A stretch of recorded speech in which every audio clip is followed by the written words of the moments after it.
similar pasa con el ministro de Cultura de la ciudad de Buenos Aires, Hernán Lombardi, que también ha logrado hacer crecer fuertemente su patrimonio con negocios ligados al agroturismo y a la producción rural.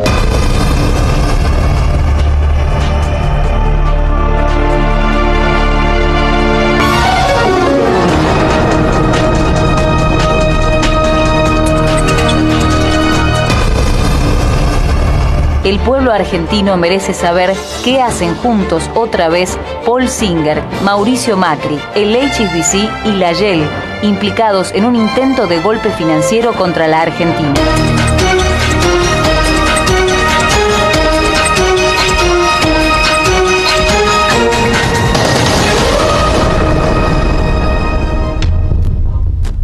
Buenas noches, bienvenidos a todos y a todas. Aquí y ahora comienza 7.0 y gracias a vos que estás todos los viernes a las 11 en punto de la noche prendido a la pantalla de CN23 para acompañarnos en esta hora de programa. Buenas noches, Luis.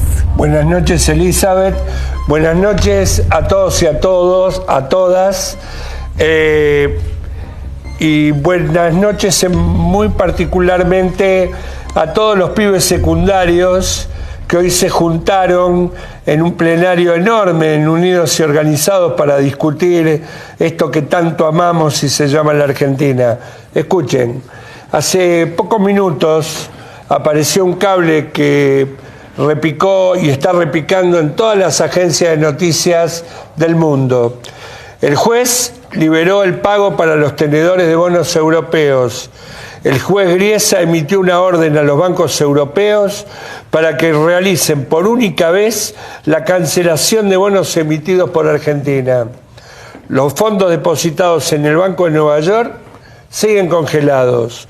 El juez neoyorquino Tomás Griesa emitió hoy una orden en la que permitió a las entidades bancarias Euroclear y Clearstream a realizar por única vez el pago recibido por el Citibank para la cancelación de bonos emitidos por Argentina en dólares bajo legislación local.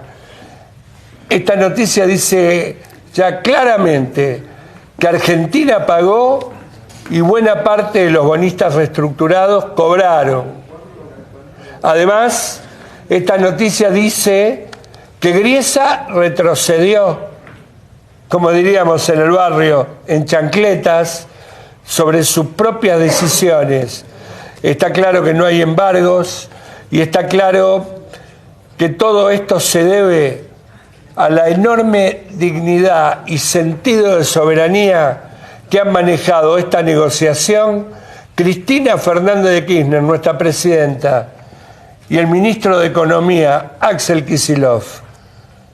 Cristina dijo ayer con toda claridad, y a quien quisiera escucharla, que ella habla claramente desde la historia, que es el único lugar que le interesa, que cuando los pibes de las escuelas dentro de 100 años abran un manual de historia, digan que hubo una presidenta de la República que no se arrodilló ante la prepotencia de los lobbies financieros mundiales, una presidenta que fue capaz de mantener de pie la dignidad a la hora de negociar lo más caro que tiene que representar un gobernante, que son los intereses del pueblo. Me siento tremendamente orgulloso de estas conductas que, como bien dijo Cristina, son conductas para la historia, para todos los tiempos.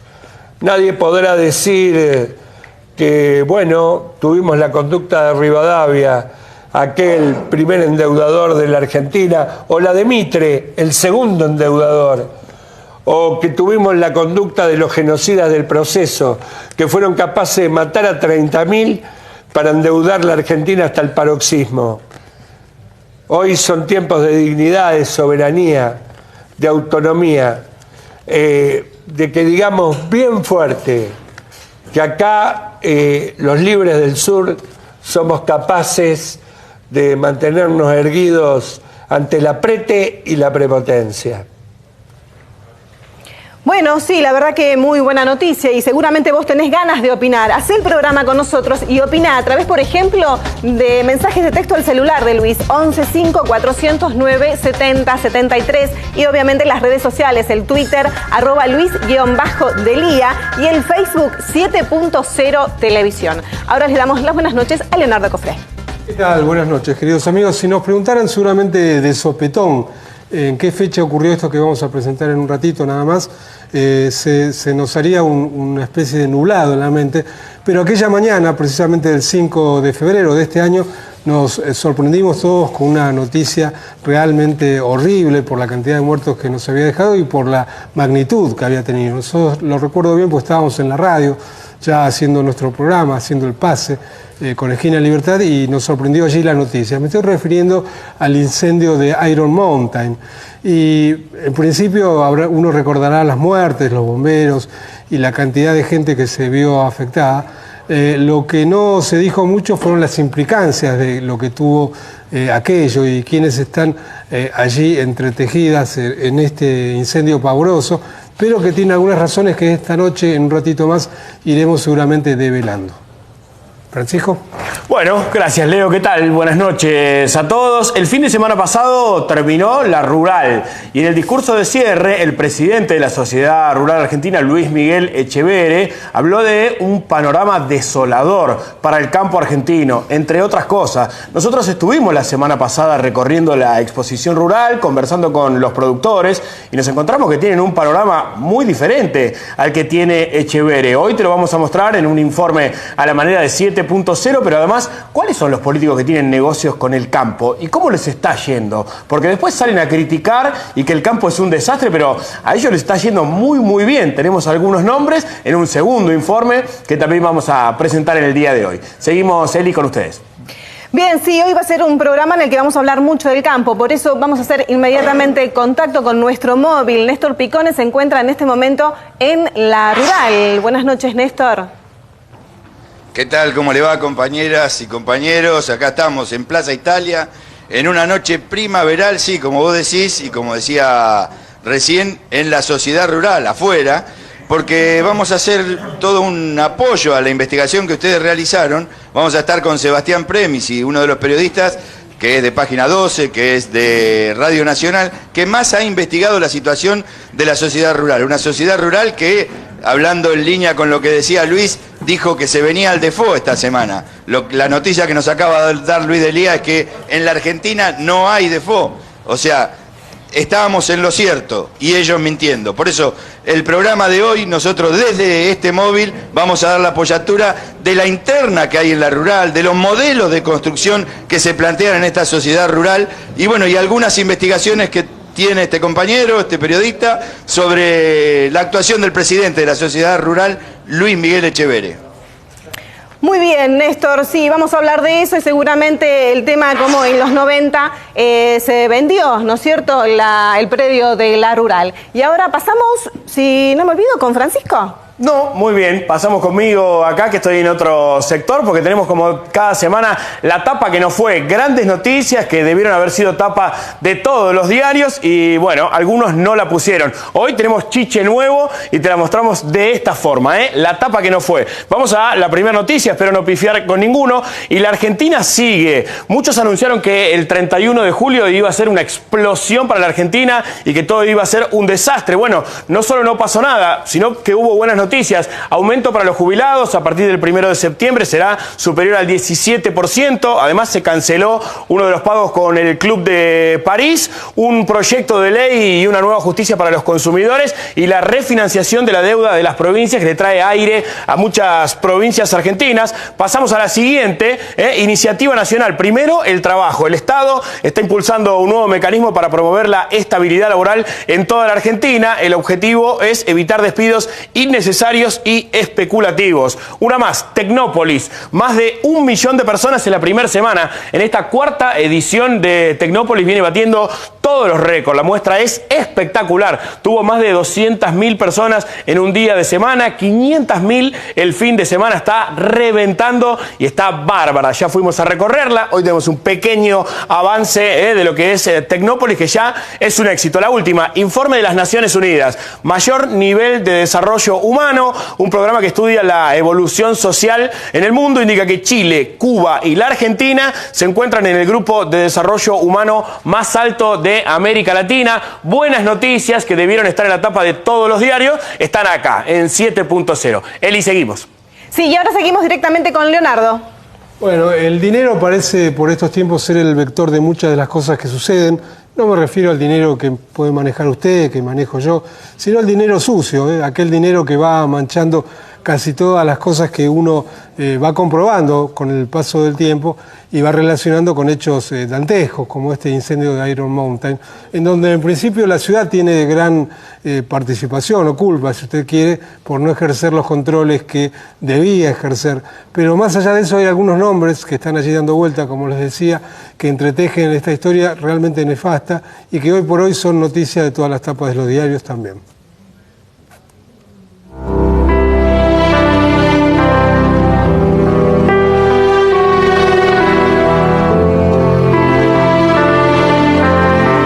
Hace unos meses una trágica noticia sorprendía a los argentinos. Una empresa llamada Iron Mountain se incendiaba en Barracas y se llevaba la vida de 9 heroicos bomberos.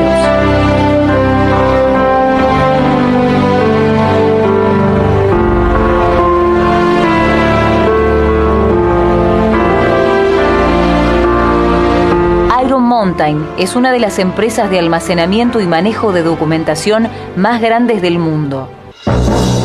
A pesar de sus publicitados sistemas de prevención y seguridad, la sucursal de Barracas fue la quinta en el mundo que se incendió en los últimos años. En todos los casos se perdió importante documentación de empresas que tenían problemas con la justicia. La sede legal de la sucursal argentina se encuentra en las Islas Caimán. Además de estar siendo investigada por la Unidad de Información Financiera por lavado de dinero, la justicia considera que el incendio en Barracas debe ser investigado por un hecho excesivamente curioso. El pasado 23 de enero, el HSBC vendió a Shell $4,5 millones. A pesar de que la cotización de ese día era de 7 pesos con 12 centavos, la petrolera los abonó 8 pesos con 70. Ese mismo día, el Estado comenzó a investigar a empresas y bancos sospechados de atentar contra la moneda y el orden económico nacional.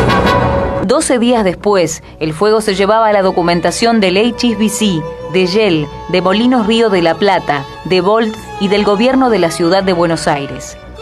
Ninguna empresa se ofendió, inició juicio o retiró sus documentos de allí. Esto deja entender mejor qué quiere decir Iron Mountain en su página web cuando ofrece servicios de gestión de archivos, de protección de datos y de, curiosamente, destrucción de información. Si esto resulta sorprendente, agreguemos que Iron Mountain fue premiada por el mismísimo gobierno de la ciudad de Buenos Aires.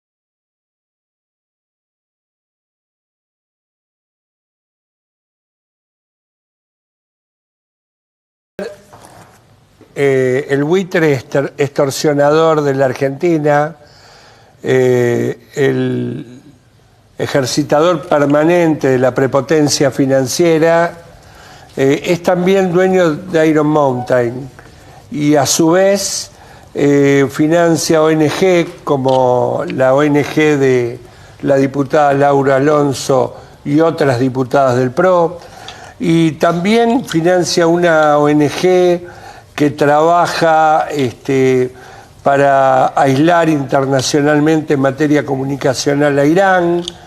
Entonces yo me pregunto, los buitres de la deuda, los extorsionadores financieros, los que tiran misiles que tienen formas capitalistas y prefiguradas, son los mismos que los halcones de la guerra, los que tiran misiles de en serio y están haciendo mucho daño en distintos lugares del planeta? Paula. Sí, así es, Luis. Lamentablemente hay una estrecha relación. ¿Por qué? Si nos ponemos a analizar qué es Iron Mountain, como vimos en el informe, esta mega empresa que maneja archivos, pero con altísima seguridad, a pesar de que han sufrido el incendio de Barracas y 5 más. En realidad, no es solamente papeles y documentación financiera lo que ellos albergan. Iron Mountain tiene más de 1000 sucursales alrededor del mundo. Es una empresa global. Ahora, la más importante de todas ellas, que es la que está en Pensilvania, alberga allí evidencia que podría resolver grandes preguntas que tiene la humanidad, grandes cuestiones. Por ejemplo, ellos tienen allí evidencia del asesinato de John Fitzgerald Kennedy, restos del vuelo 93 que cae supuestamente derribado por los terroristas el avión el 11 de septiembre. Todo eso se encuentra en la sucursal de Pensilvania. ¿Qué es la sucursal de Pensilvania? Está en una montaña 100 metros por debajo de la superficie, y allí, ¿quiénes son los principales clientes, más allá de Universal, los estudios de cine de Hollywood, gran cantidad de empresas y gran cantidad de millonarios? El principal cliente es el gobierno de los Estados Unidos. El gobierno de los Estados Unidos alberga allí también gran cantidad de material sensitivo, y lo hace también desplazando este material a otra de las 1000 sucursales que dijimos hay alrededor del mundo. Es sorprendente que uno de los servicios que ofrece Iron Mountain es destrucción segura de documentos. Así es. Entonces, pensemos, todas estas sucursales, ¿no sería importante, interesante para el gobierno mismo de Estados Unidos, para la CIA, tener acceso a todo esto? Sí, y lo tienen gracias a Paul Singer. ¿Por qué? Porque él adquirió el 5% de Iron Mountain, que es un paquete accionario que le permitió en el 2011 colocar a un agente de la CIA como la cabeza de Iron Mountain a nivel global, con acceso a todos los secretos que 35 países depositan en las sucursales alrededor del mundo. La pregunta cae un poco de madura, ¿no? Pero uno se imagina, ¿qué habría acá en Iron Mountain local, en Barracas? Bueno, sucede que el 23 de enero se había hablado, cuando sucede que el HSBC en 3 operaciones distintas le vende a Shell $4,5 millones. La cotización había cerrado el día anterior a 7,12 y ellos venden a 8,70, causando por supuesto una suba en el precio del dólar. 12 horas antes, Leo, de que se produzca este incendio, a pesar de la red hidrante, de los sistemas de seguridad, de los controles de humedad y ambientales que posee la sucursal de Barracas, 12 horas antes se había anunciado la investigación sobre Shell, el HSBC, otros bancos como el Galicia, el Citibank, JP Morgan, justamente por operar en contra del gobierno con estas compras-ventas de dólares. Bueno, muy impresionante el informe de Paula Durán, nuestra columnista de internacionales, a quien hoy recibimos con mucha alegría. Gracias, Luis. Bienvenida al equipo. Gracias. Y realmente preocupados por esto, porque nos sorprende que toda la prensa hegemónica metió este tema debajo de la cama, lo silenciaron, mientras nuestros 9 bomberos héroes que entregaron su vida en ese incendio, todavía sus familias esperan justicia.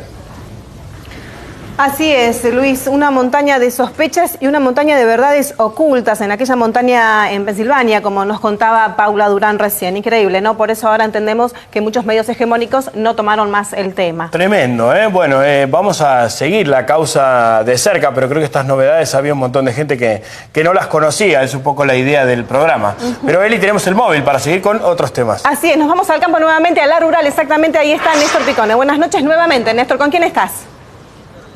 Estoy con Sebastián Premis y Elizabeth frente a la Sociedad Rural, a la entrada, justamente un edificio que desde el año 1907 tiene la Sociedad Rural, pero que en la década menemista comenzó una etapa de maridaje entre ese gobierno y la Sociedad Rural, y para saber un poco qué pasó en esa época y qué pasó con este edificio, estamos con Sebastián Premis. Sebastián.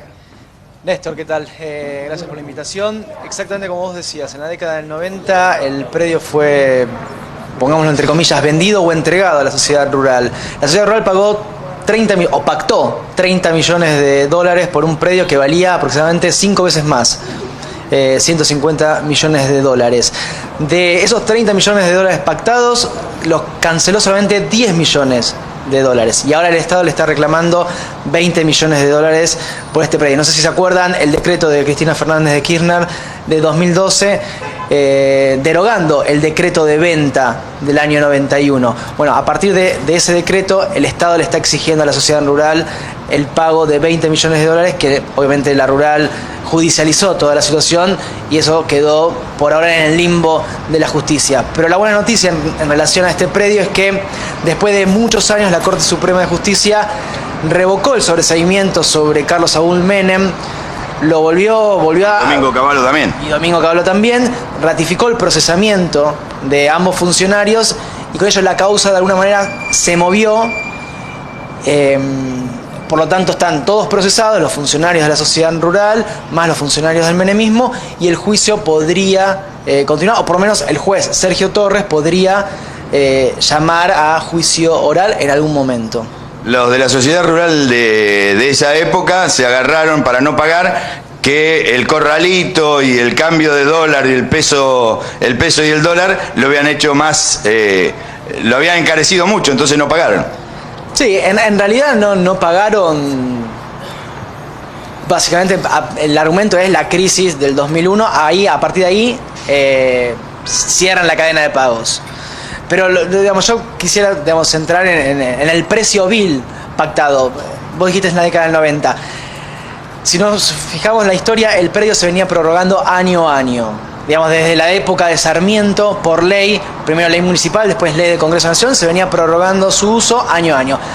El alfonsinismo, Alfonsín, había mandado al Congreso un último proyecto de ley donde planteaba que, después de la última prórroga, el predio volvía al Estado Nacional.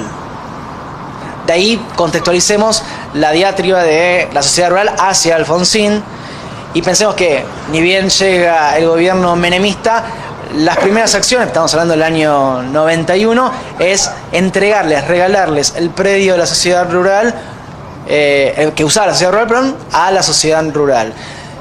Están procesados el presidente en aquella época, Zavalía, Croto fue 8 años presidente de la sociedad rural durante el menemismo, y la sociedad rural y este predio está asociado a un montón de negocios que están haciendo hoy en día. Entre ellos están invirtiendo en un predio en Punta del Este, por ejemplo. Al lado sobre la calle Juncal están por construir otro edificio y es un predio que está manejado a partir de una sociedad anónima donde ahora está la empresa Phoenix Group, antes estaba de Narváez, que por año factura 17 millones de pesos. Negocio, como ustedes ven, es negocio atrás de otro negocio. De todas maneras, si tenemos tiempo en otra salida, vamos a poder hablar un poco de este presidente que dijo que esta es la década depredada. Esto pasó hace nomás una semana. Si tenemos tiempo, vamos a trabajar sobre eso y en qué situación está Echeverre en la justicia y también con sus compañeros de la sociedad rural. Ahora, Néstor, tenemos unos minutitos para conversar con Sebastián, porque él es el que ha sacado en tapa de Página 12 la noticia por las causas que tiene Luis Miguel Echeverre a título personal, si se quiere. ¿Por qué no nos cuenta un poquito ahora antes de ir a la tanda? Bueno, contanos un poco cuál es la situación de Echeverre. Fundamentalmente podemos arrancar, hay muchas, pero podemos arrancar con esto de someter a la esclavitud a 2 trabajadores de no sé cuántos años. Bueno, enlacemos década menemista negociados con Luis Miguel Echeverre, que tiene actualmente una causa penal que lo involucra directamente por defraudación y otra que lo vincula por reducción a la servidumbre de 2 trabajadores, 2 peones rurales que hacía 38 años que trabajaban en un campo propiedad del grupo Echeverre. 38 años sin un recibo de sueldo, viviendo en condiciones, en casa donde no tenían baño, no tenían luz, agua. Recibían 450 pesos cada uno, los 2 hermanos, no les daban comida y ellos mismos han declarado testimonialmente ante el fiscal de la causa que se levantaban a las 6 de la mañana, trabajaban hasta el mediodía, después a la tarde volvían con las tareas, con lo cual dan cuenta de ese vínculo laboral que se extendió durante 38 años y recién ahora el Estado les está otorgando derechos a 2 personas que fueron ninguneadas por el grupo Echeverre. ¿Y cuál es el justificativo que dijo Echeverre? ¿Por qué tenía esa gente en sus campos? El argumento que dio fue que eran montaraces y que vivían en libertad, que ellos elegían vivir de esa manera, de la caza, de la pesca. Digo, no resiste mayor explicación ese argumento.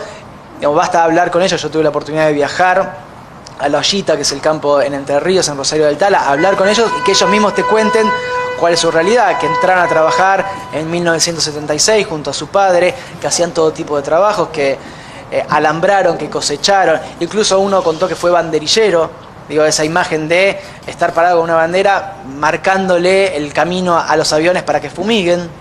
O sea, hicieron todo tipo de trabajos, con lo cual no eran montaraces que vivían ahí en libertad, sino que trabajaban para ellos en una situación de no relación laboral formal. Con fechas muy significativas, ¿no? En 1976 son tomados. Picone. Bueno, el Estatuto del Peón Rural fue sancionado en el año 46, promulgado en el 47 y en el 76 dado de baja por la dictadura cívico-militar. Como te decía, 38 años tuvieron que pasar para que el Estado, a partir de los nuevos instrumentos, los constituyeran nuevamente como sujetos de derecho. Luis, sí, escuchamos tu pregunta. Una pregunta: hace muy poco un tribunal volvió a reabrir la causa con el tema de la expropiación y la declaración de utilidad pública de la rural. ¿Esto es así o nos podés dar alguna precisión al respecto, Sebastián? Sí, es así como... Sí, es así. Como le decía a Néstor, la Corte Suprema revocó el sobreseimiento de Menem y Cavallo, los volvió a procesar y el juez Sergio Torres tiene ahora en sus manos la posibilidad de elevar la causa a juicio oral. Es decir que hay chances de que esto avance, independientemente de que el decreto de Cristina Fernández de Kirchner esté frenado en la justicia.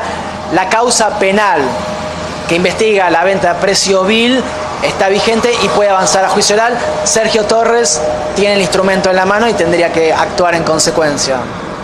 Muy bien, Néstor y Sebastián Premisi, muchísimas gracias. En un ratito vamos a volver con ustedes porque este es un tema obviamente que queremos también darle luz, porque nos parece muy importante, Néstor.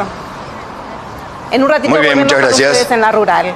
Bueno, Francisco, ¿qué estuviste haciendo? ¿Estuviste en Tecnópolis? Sí, esta semana estuve en Tecnópolis. La gente, tenemos muchos oyentes allí de la radio. Luis te ha mandado muchísimos saludos, a vos también. Él y nos ha mandado regalitos que damos en vivo. ¡Qué lindo! De la gente de Tecnópolis. No me voy a cruzar ahora para dárselos a Luis, pero Luis, te mandaron especialmente también para vos regalo la gente de Tecnópolis. Lo vamos a estar ahí. Y ahí, mirá, qué televisivo. Y estuvimos recorriendo. Hoy te vamos a mostrar un avance nomás, un poquito de lo que es la muestra de Tecnópolis. Realmente vale la pena, es absolutamente gratuita. En un ratito el avance, pero Luis, tenemos muchos amigos allí y te mandaron un saludo grande.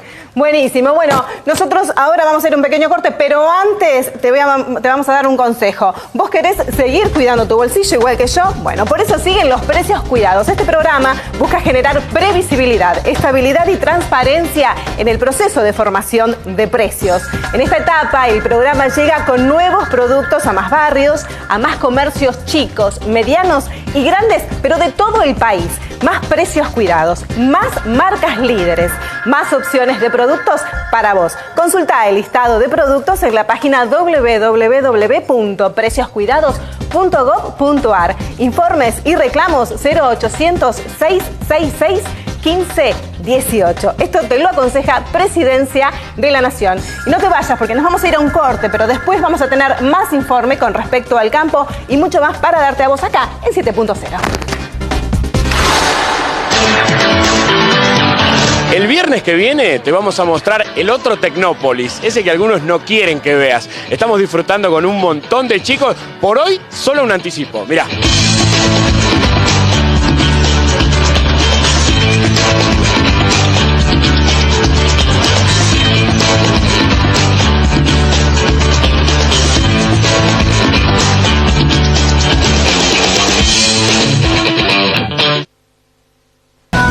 Sumate a nuestra red de amigos. 7.0 en Facebook. Amor, amor, amor. Subí tus fotos con Luis. Volví a ver los videos del programa. Comenta entre tus amigos lo que viste o simplemente sumate a esta gran familia. 7.0 en Facebook. Te esperamos.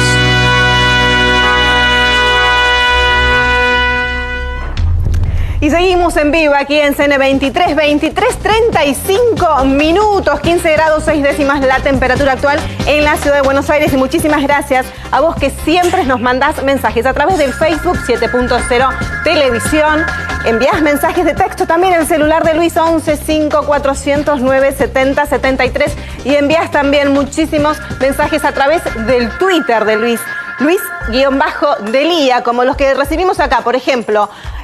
Tamara Barreto dice, abrazos, cumpas, Delía en CN23, muchísimas gracias. Pablo Páez dice, viendo a Luis Delía en 7.0, muy buenas investigaciones. Veo que también está tuiteando Francisco Mamadera Noriega, tuitea, hace de todo. Luis Jerez también dice, vaya que la sociedad rural son unos ocupas de la alta oligarquía. Muchísimos mensajes que nos llegan a través del Twitter. Muchísimas gracias a todos los que participan a través de las redes sociales. Ahora nos vamos con Francisco. Bueno, muchas gracias, Eli, porque te contábamos cuando abríamos el programa que el fin de semana pasado cerró la rural y el presidente de la Sociedad Rural Argentina, Luis Miguel Echeverre, por este año. Cerró, claro, por este año la exposición rural y el presidente de la rural habló sobre un panorama desolador del campo y sobre una crisis del campo y nosotros habíamos estado la semana anterior recorriendo la exposición rural y conversando con los productores y nos encontramos con un panorama muy diferente de lo que piensan ellos, como para mostrarle un poquito a la gente que muchas veces el campo no es la rural, muchas veces son dos cosas diferentes. Vamos a ver un informe de lo que es nuestra recorrida por la exposición rural. Este proyecto no tiene alma, no tiene amor por la patria ni por los argentinos, no tiene en cuenta a las personas, solo le interesa la rentabilidad lograda mediante el fracaso de la mayoría. Por eso, por toda la República se extiende una convicción unánime. Es urgente cambiar el rumbo. Se ha hablado mucho sobre el tema, han hablado todos sobre el tema. Nosotros vinimos a ver la realidad de cómo está el campo. Acompáñanos. El desencanto y la amargura no nos tienen que ganar. La tormenta viene dura y este barco hay que remar. ¿Por qué llamas? Bueno, fue una alternativa productiva que se nos planteó a nosotros hace 10 años. Y hace ya 10 años que venimos trayendo estos bichitos acá para que la gente los conozca. La esperanza es buena amiga, debe ser obligación. Para sembrar y cosechar hay que soñar. ¿Ha crecido el mercado de la producción de silos? Principalmente hay mucho establecimiento que no estaba todavía equipado y uno se hacía la idea que el silo estaba solamente en las plantas de acopio.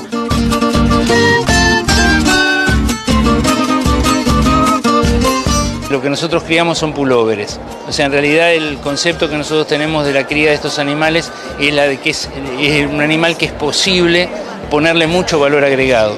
Entonces hacemos toda la cadena productiva. Los que roban, los que mienten, patitas pa' otro lugar. La pobreza es insolente. Nosotros lo que hacemos es cabaña de reproductores para que después los demás puedan multiplicar a través de esa raza y producir pollos para consumo o ponedoras para huevos de consumo. Que la esperanza nunca muera. Quiero ver florecer mi tierra, que la esperanza. Esquilamos el animal, tenemos el hilado, obtenemos el hilado. Con el hilado tenemos diseñadoras con las cuales hacemos prendas tejidas, que son las que vendemos en el mercado top. Por el camino de los sueños que alguna vez todos tuvimos. Tener una raza así tan pura, criada aquí en Argentina, genéticamente creada en la Argentina, también trae sustitución de importaciones, es bueno para el país en general. Pero por supuesto, por eso decía yo que hay que tratar de buscar algún proyecto para multiplicarla y llevarla ya a un nivel industrial o comercial que creo que será beneficioso para el país. Hoy me parece que cada productor quiere tener su cosecha en su establecimiento y se ha hecho algo muy habitual, la compra de un silito para cualquier establecimiento chico. Para sembrar y cosechar hay que soñar. Por tu experiencia en estos 10 años que venís trabajando con Llama, ¿pensás que se va a seguir expandiendo el mercado? No solamente se va a seguir expandiendo, sino que en este momento se está produciendo una pequeña mutación en él. ¿Por qué? Porque el mercado internacional, el mercado europeo, el mercado de alto poder adquisitivo, lo que está demandando en este momento son fibras naturales de alta calidad. Muchísimas gracias, Carlos. No, al contrario, gracias a ustedes por darle difusión a esta especie que es tan olvidada generalmente por los medios, ¿no? Que la esperanza nunca muera, porque es la única manera. En algún momento deberíamos pensar seriamente de frenarlo y de que ese dinero sea algo que quede en el país. Yo les agradezco que me hayan hecho esta nota para poder difundir lo que estamos haciendo. Que la esperanza nunca muera. Quiero ver florecer mi tierra. Que la esperanza. Fue la década depredada. Depredaron los recursos del campo, las reservas energéticas y las del Banco Central. Por acá desfilaron distintos dirigentes políticos y solo hablaron de bajar las retenciones a las exportaciones. Nosotros vinimos, conversamos con los productores, con los pequeños, con los medianos y te mostramos la otra mirada de la exposición rural. Bien, hasta ahí, el informe que hicimos y el recorrido que hicimos por la exposición rural, conversando con los productores, la mirada de ellos no tenía nada que ver con lo que piensa Luis Miguel Echeverri, Luis, el presidente de la Rural. Argentina es el país de la tierra. El que tiene la tierra tiene el poder. Y esto es así hace mucho, más de 200 años. Les tiro un dato. 85 millones de hectáreas productivas de las mejores del mundo están en manos de 5.000 titulares de dominio, sean estas personas físicas o jurídicas. La verdad, el latifundio es un escándalo. Acá y donde ustedes quieran percibirlo, realmente estos tipos quieren la Argentina de 1910, una Argentina donde unos poquititos vivían una gran fiesta y el 90% participaban de aquel tango Donde hay un mango viejo Gómez, ¿no? Por eso no puede ser, ni va a ser, ni la historia de nuestro pueblo querrá que sea, que estos tipos se queden con la renta agraria y la propiedad de la tierra. En una sociedad democrática eso es intolerable. Uno viendo a los productores del campo y, como decía Francisco, también escuchando las palabras de Luis Miguel Echeverri en este caso, se da cuenta que ahí hay una clara dicotomía. A los productores les ha ido bien en el campo, se ve la prosperidad, se ve lo que vendían también, sus productos, y después si se quejan los otros, ¿no? Dos datos más. El actual campo, tal cual está conformado, evade la mitad de lo que produce. Sí. Encima de eso. La mitad de lo que produce hay evasión fiscal. Habría que encontrar la manera de que el Estado, ese Estado que representa a la mayoría del pueblo argentino, llegue ahí. Y otro dato que es horrible, mucho peor, y que excede a Luis Echevejere, lo excede largamente a él. El 70% de los trabajadores rurales están en negro y viven en las peores condiciones. Bueno, vamos a ir con el informe prometido que tiene que ver con, en este caso, el campo y la política, ¿no? No nos han dado las mejores expresiones de argentinos allí en esos dos terrenos. Podíamos ver esta semana pasada como, decía Francisco, muchos de los políticos se acercaron allí prometiendo seguramente bajas de retenciones. A mí me llamó la atención ver al Momo Venegas. Estaban el Momo Venegas y Echevere. Echevere acusado, como decía Previsi recién, por tener a dos personas sometidas a la esclavitud, y el Momo Venegas haciendo como que no pasa nada. Bueno, por eso estamos acostumbrados y por eso es bueno ver cuáles son los negocios y cuáles son los vínculos, las vinculaciones entre estos políticos, muchos de ellos lamentablemente enrolados en un juego que nos hace mal a todos, y también esta expresión del campo.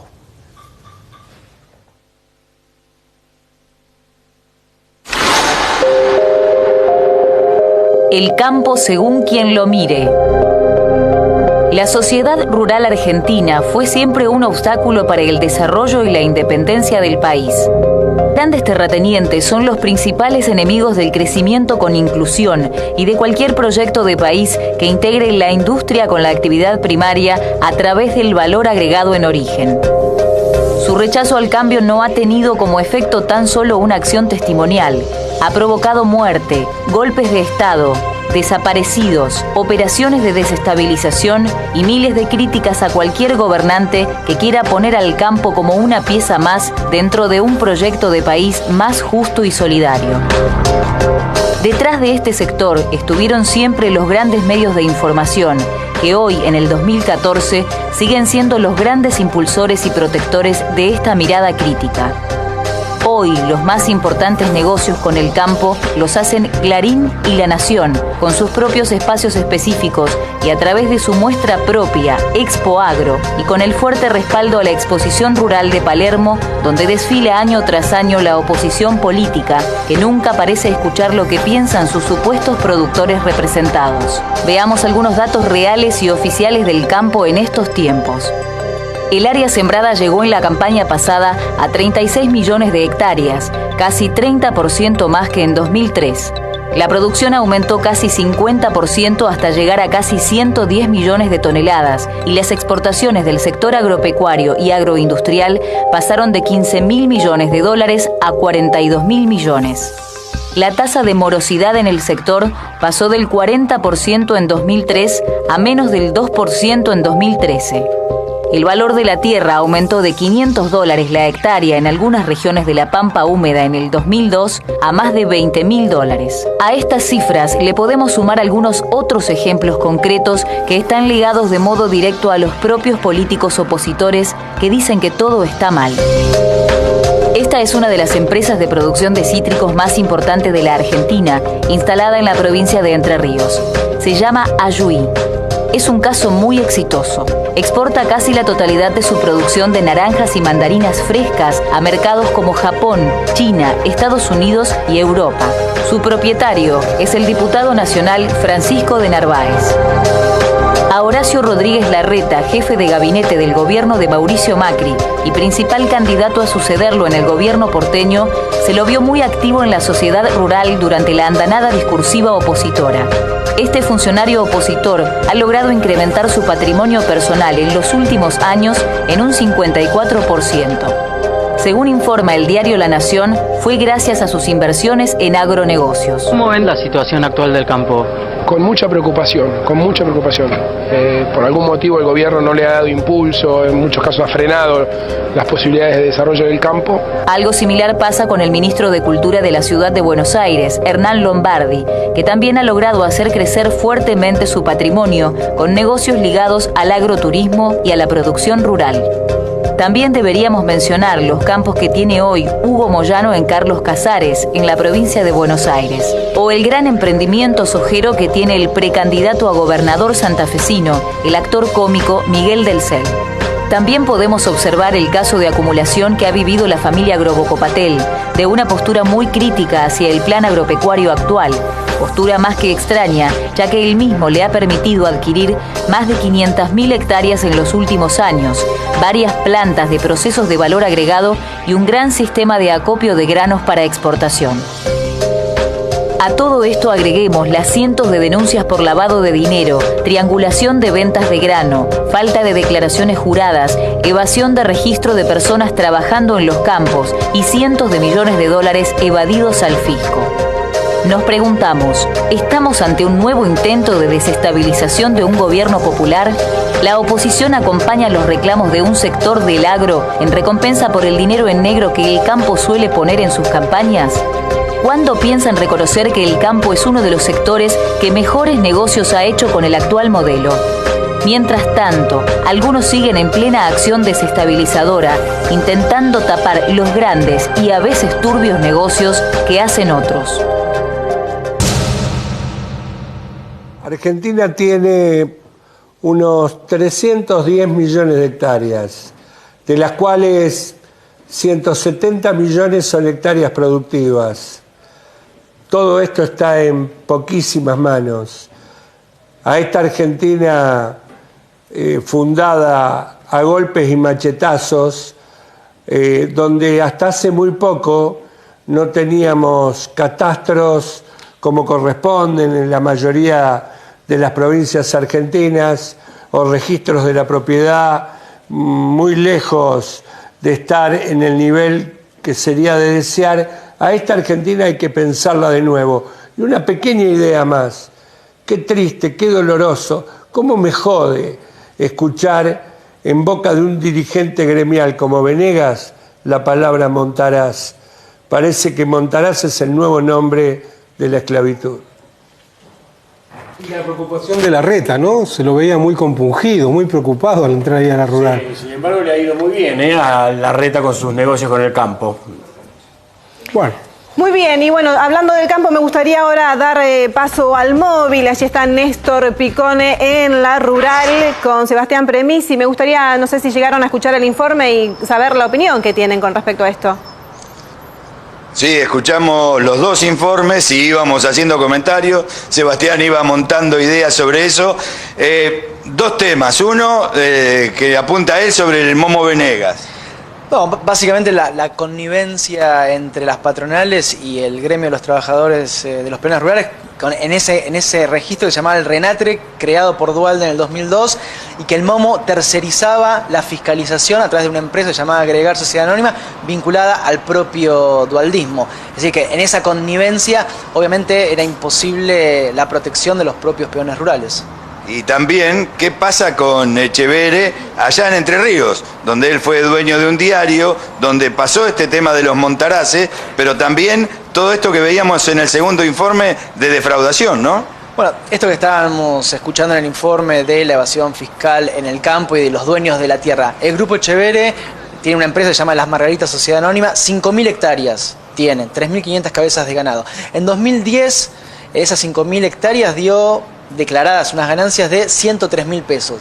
Digo, cualquier cálculo hace que 103.000 pesos no dé. Bueno, ahí había una estrategia. La estrategia del Grupo Echeverre era inflar los costos de la empresa para declarar menores ganancias. Bueno, eso es lo que originó una demanda por defraudación, porque también la empresa tomaba créditos del sistema bancario y eran depositados en las cuentas de los propios accionistas del propio Echeverre para realizar, entre comillas lo voy a decir, otros negocios. Bueno, ¿qué negocios? Está comprobado en la causa que hicieron el vaciamiento de una empresa, transferencia de bienes de un lado al otro, y toda esta investigación está derivando en que, obviamente, al inflar costos y declarar menos ganancias, el principal estafado es el Estado Nacional, así que probablemente haya una derivación, una causa penal tributaria, es una causa federal. Estamos hablando ya de cosas mayores que están involucrando al propio presidente de la sociedad rural y que fue objeto de denuncias dentro de la propia entidad. Hubo renuncias de 7 delegados provinciales, un director, también que en cartas escritas y firmadas dicen que Echeverri no tiene legitimidad a partir de las 2 demandas que tiene por defraudación y por posible reducción a la servidumbre, por lo tanto están pidiendo su apartamiento de la sociedad rural. Bueno, gracias Sebastián por toda esta información. Compañeros, nos despedimos, hasta la semana que viene. Bueno, Néstor, muchísimas gracias y obviamente muchísimas gracias a Sebastián Premisi que estuvo hoy ahí con nosotros en el móvil. Infinitas gracias también a todos los chicos, a Nahuel Bianchi y a todos los chicos que hacen posible que salga el móvil. Bueno, Luis, nos estamos yendo, pero me gustaría que terminemos con una reflexión tuya, si te parece. Cortita, creo que todos tenemos que hacer el esfuerzo de construir la Argentina democrática, igualitaria, soberana, esa Argentina que queremos para nosotros, para nuestros hijos y para los hijos de nuestros hijos. Nunca más una Argentina para pocos. Una Argentina donde lo primero sea el otro, donde los valores de la solidaridad, el amor, el respeto, la colaboración, la cosa comunitaria ocupen el centro de la escena nacional. Me parece importante, Luis, mostrarle a la gente que el campo muchas veces no es el núcleo de la sociedad rural. En lo que va de este año, medio año, han declarado los exportadores de granos ganancias por 14.996 millones de dólares, casi 15.000 millones de dólares. Eso no es el campo, es una mesa muy chiquita que se junta en otras mesas muy chicas. El campo es otra cosa. Muy bien, muchísimas gracias Leo, Luis, Francisco. Nosotros llegamos al final de 7.0. Nos reencontramos nuevamente el viernes que viene a las 23 por CN23. Pero no te vayas porque ahora quedas en compañía de Hipertexto 23. Chau. Quisiera que me recuerden sin llorar ni lamentarme.